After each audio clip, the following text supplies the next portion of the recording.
योगी आदित्यनाथ, श्री योगी आदित्यनाथ। अध्यक्ष महोदय, अध्यक्ष महोदय, माननीय श्री मुलायम सिंह जी ने अभी जो बात यहाँ पर कही है और मुझे अच्छा लगा कि लालू जी आज उनका समर्थन कर रहे हैं। प्रधानमंत्री के लिए भले ही उन्होंने समर्थन न किया हो, लेकिन आज समर्थन कर रहे हैं, पता नहीं किस बात के लिए। लेकिन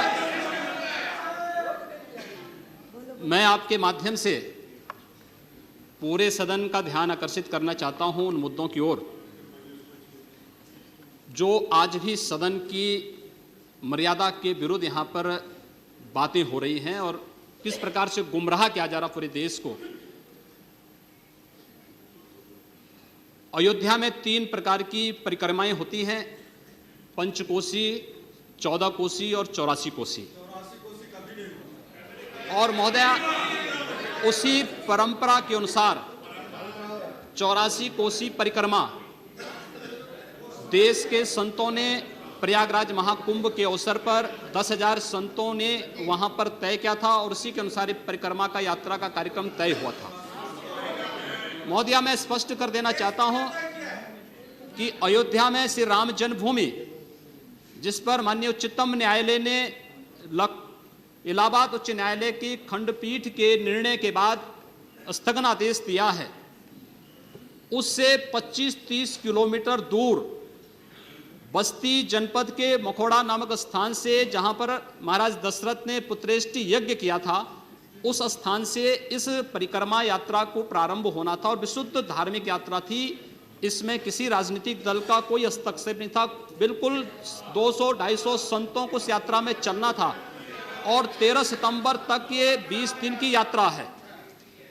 लेकिन जिस प्रकार से धार्मिक स्वतंत्रता के मौलिक अधिकार पर उत्तर प्रदेश सरकार ने प्रहार किया है, महोदय, पहली बार देखने को मिला है कि लगभग 2000 से अधिक संतों को गिरफ्तार किया गया है और पूरी तरह अपमानित किया गया है। यहां तक कि अयोध्या जी में सरयू जी का स्नान करने वाले जो संत ऐसे हैं जो केवल सरयू जी का स्नान करते हैं, उसी का जल का ग्रहण करते हैं, उन्हें वहां सरयू जी का पूजन नहीं करने दिया गया, स्नान नहीं करने दिया गया, जबरन उठा करके बंद कर दिया गया, उन पर लाठियां चलाई गई हैं, पूरी तरीके से अपमानित करके। सबसे पहले तो सरकार ने हमारे संवैधानिक और मौलिक अधिकारों का हनन किया है। दूसरा, जहां तक स्थगन आदेश की बात है, मैं याद दिलाना चाहूंगा, इस देश के अंदर सेकुलरिज्म के नाम पर राजनीति करने वाले उन सभी दलों को 1994 में कांग्रेस नेतृत्व की ही सरकार ने सुप्रीम कोर्ट में एक शपथ पत्र दिया था और ये कहा था कि अगर तय हो जाएगा कि अयोध्या में विवादित जो ढांचा था वह ढांचा किसी हिंदू मंदिर या स्मारक को तोड़ करके बनाया गया है, तो हिंदू भावनाओं के अनुरूप कार्य होगा। आखिर यह साबित हो चुका है। अयोध्या में 30 सितंबर 2010 को इलाहाबाद उच्च न्यायालय की लखनऊ खंडपीठ की पूर्ण पीठ ने जो फैसला दिया है, उसमें तीनों जजेस ने एक स्वर से कहा है कि विवादित भूमि ही राम जन्मभूमि है और जब विवादित भूमि राम जन्मभूमि है तो फिर उसके लिए कानून बनाने की मांग इस देश का संत समाज कर रहा है, कोई पाप नहीं कर रहा है। हम अपने हक को मांग रहे हैं और हम यही मांग कर रहे हैं कि अयोध्या में राम जन्मभूमि पर भव्य मंदिर का निर्माण होना चाहिए, कानून इस सरकार को लाना चाहिए, क्योंकि सुप्रीम कोर्ट में शपथ पत्र कांग्रेस नेतृत्व की सरकार ने उस समय दाखिल किया था और उसी क्रम में हम मांग कर रहे हैं। और संतों को उनके हकों से वंचित किया जा रहा है, उनके धार्मिक यात्रा को प्रतिबंधित किया जा रहा है, उन्हें अपमानित किया जा रहा है। और किस समाजवाद की बात मुलायम सिंह जी कर रहे हैं, किस संविधान की बात कर रहे हैं? ये समाजवाद है। स्वयं राष्ट्रीय अध्यक्ष हैं, इनके 2 भाई महासचिव हैं, इनका पुत्र प्रदेश अध्यक्ष है। कौन से समाजवाद की बात करते हैं? परिवारवाद की बात करते हैं। बेवकूफ बना रहे देश को, ये केवल देश को बेवकूफ बनाने का कार्य कर रहे हैं और बेवकूफ बना करके समाजवाद के नाम पर समाज को बेवकूफ बना करके सेकुलरिज्म की ध्वजियां उड़ा रहे हैं। 30 दंगे उत्तर प्रदेश के अंदर हो चुके हैं महोदय, एक वर्ष में 30 बड़े-बड़े दंगे। हर दंगे में हिंदू प्रताड़ित हुआ है, हिंदू जेल में बंद हुआ है और ये सरकार परंपरा की बात करती है। किस परंपरा की बात इस सरकार कर रही है?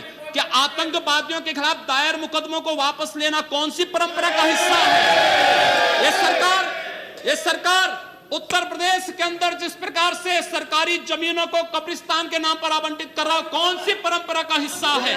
जिस प्रकार से वहां के वहां के गरीबों, वहां के पिछड़ी जाति, वहां के अनुसूचित जाति के हकों पर डकैती डला करके यह सरकार जिस प्रकार से जंगल राज कायम की उत्तर प्रदेश के अंदर, आखिर वो किस परंपरा का हिस्सा है। और इसीलिए मैं आज के इस माध्यम से आपसे अनुरोध करना चाहूंगा, उत्तर प्रदेश सरकार ने उत्तर प्रदेश के अंदर हमारी धार्मिक भावनाओं का अपमान किया है, संतों को अपमानित किया है।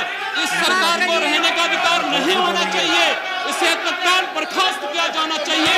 आपसे मैं ये अनुरोध करूंगा कि भारत सरकार से मैं ये मांग करूंगा, ये सरकार लड़ाने का कार्य कर रही है, यह केवल मुस्लिम जिहादी आतंकवाद को प्रश्रय दे करके हिंदुओं को अपमानित करके संतों का अपमान करना चाहती है।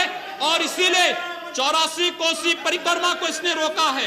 महोदया, जितनी फोर्स वहां लगाई गई उसका दशांश भी, महोदया, उसका केवल दशांश भी केवल सुरक्षा के लिए देखी 200-250 संत अपनी धार्मिक यात्रा को शांतिपूर्ण ढंग से निकालते। इस सरकार ने यात्रा पर रोक लगा करके उत्तर प्रदेश के अंदर 10 करोड़ लोगों को पीड़ित किया है, अपमानित किया है, उनको परेशान किया है। और यही नहीं, यह सरकार लगातार हिंदुओं को अपमानित करने का कार्य कर रही है। और इसीलिए मैं आपके माध्यम से अनुरोध करूंगा, इस सरकार को रहने का कोई अधिकार नहीं, इसे बर्खास्त किया जाना चाहिए।